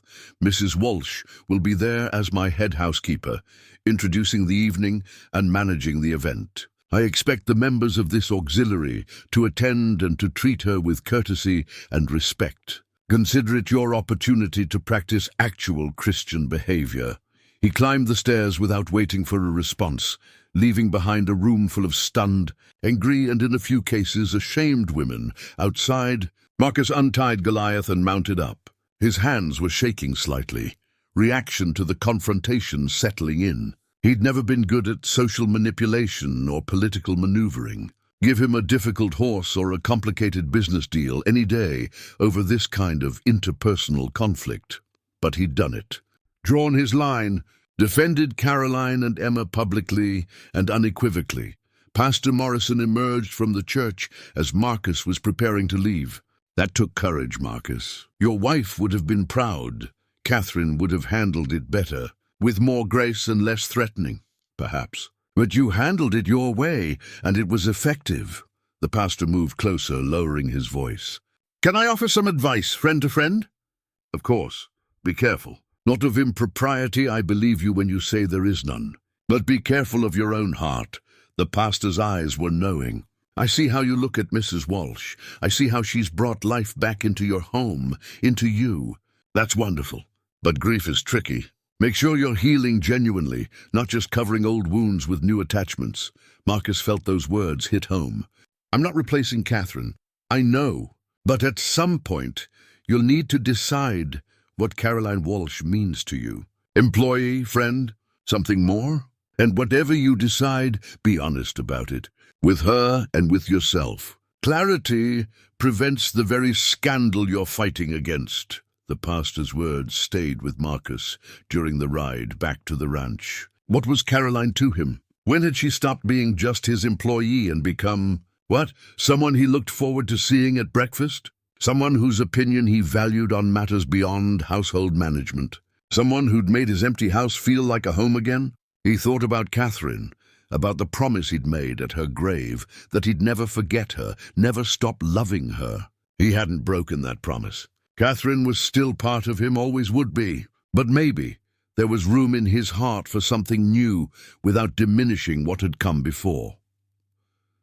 When Marcus arrived back at the ranch, he found Caroline in the kitchen, flour dusting her apron, teaching Emma how to make pastry. Both looked up as he entered, and he saw the question in Caroline's eyes. It's handled, Marcus said simply. The gossip stops. The school continues. And in 2 weeks we're hosting a summer social. Caroline's eyes widened. A social here. Here, you'll help me plan it and you'll host it with me. Time for Shepherd's Bend to see exactly who you are and what you've accomplished. Marcus, I don't know if that's wise. It might just inflame tensions. It's necessary. We're not hiding, Caroline. We're showing them that we have nothing to apologize for.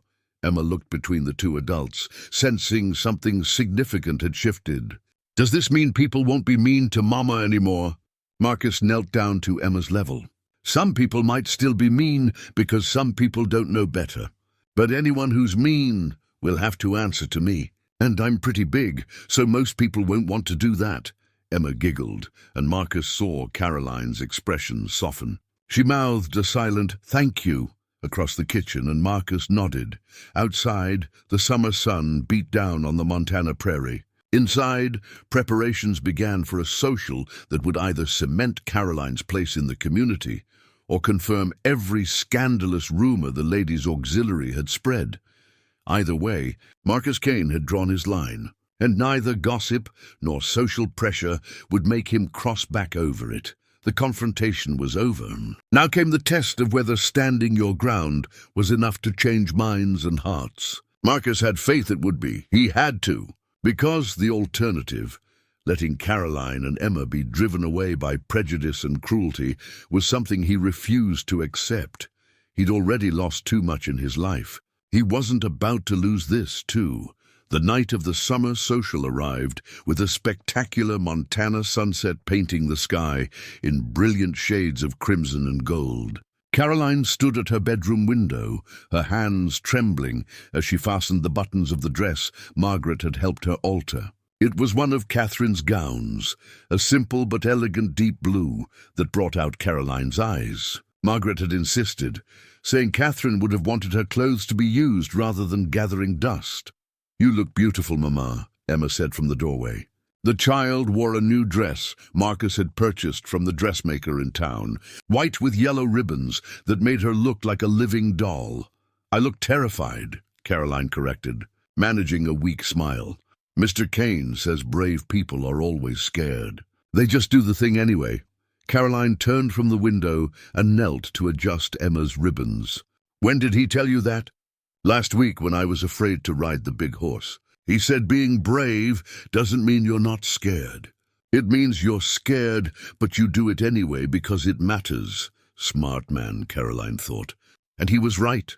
Tonight mattered, not just for her reputation, but for Emma's future, for the message they sent about second chances and redemption.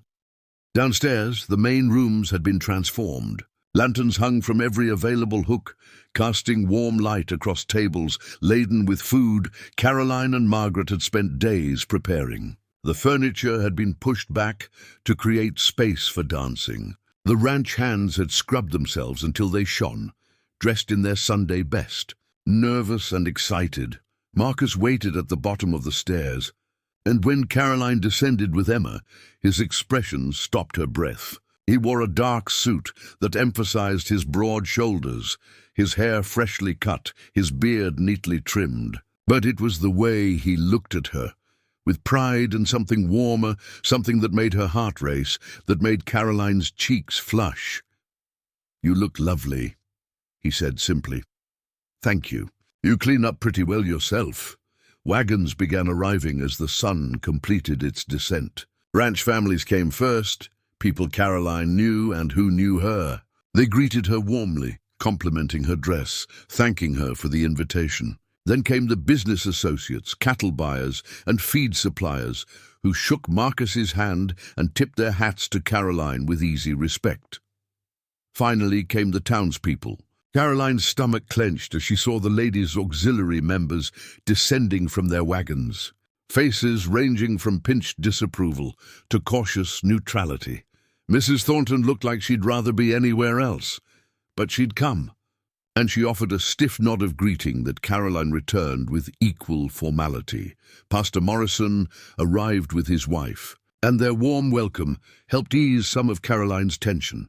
Miss Brennan came too, her smile genuine and encouraging. Slowly, the house filled with people, conversation and music from the small band Marcus had hired from town. Marcus stood beside Caroline as she greeted guests, his presence a steady anchor. When Mrs. Fletcher made a pointed comment about the interesting arrangement of having the housekeeper serve as hostess, Marcus responded smoothly.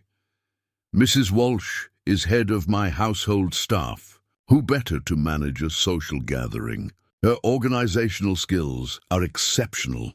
The evening progressed, with Carolyn moving through her duties, ensuring food was replenished, introducing people who hadn't met, managing the subtle choreography of a successful party. She caught fragments of conversation, heard her name mentioned more than once.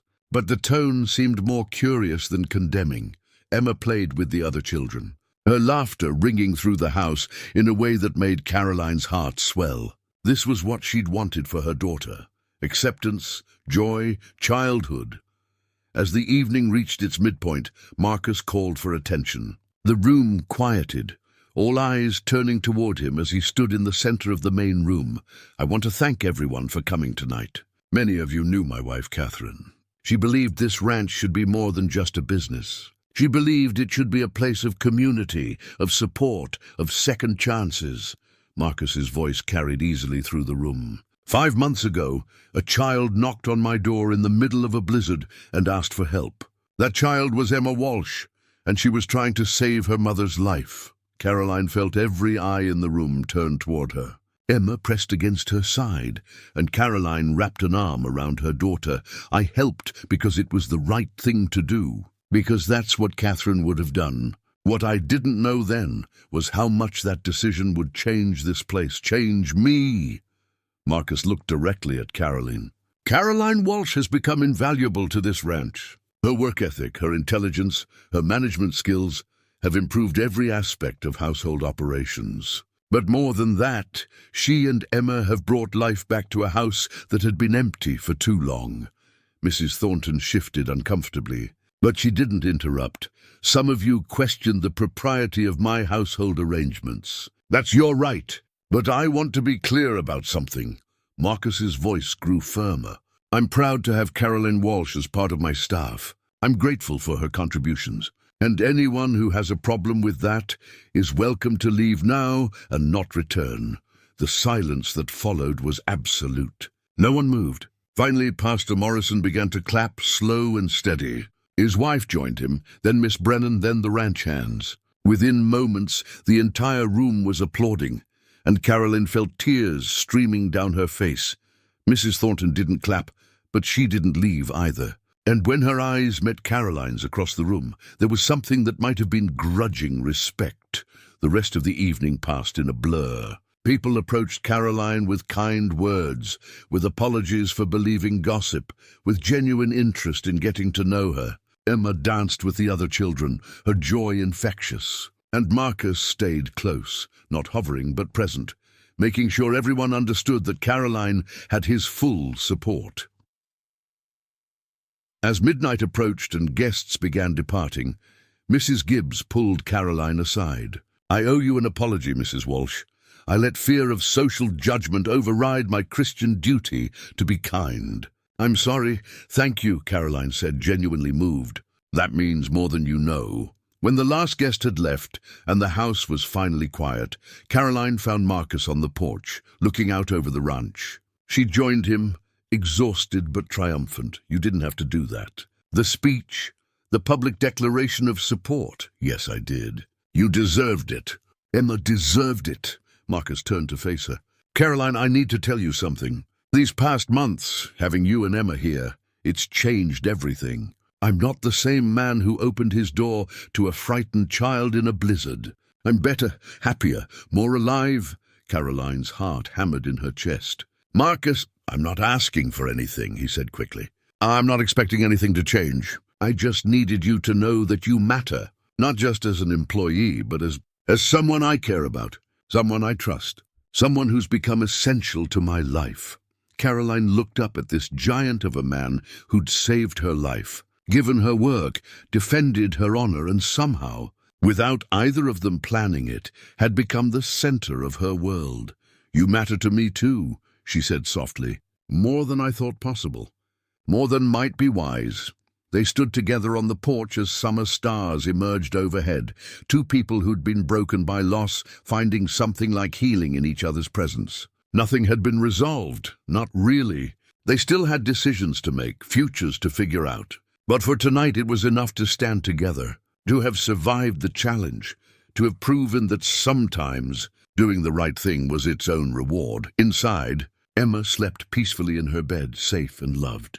Margaret was banking the kitchen fire, satisfied with the evening well managed. And on the porch, under Montana stars, Caroline Walsh and Marcus Kane allowed themselves to believe that maybe, just maybe, second chances could lead to something even better than what had been lost.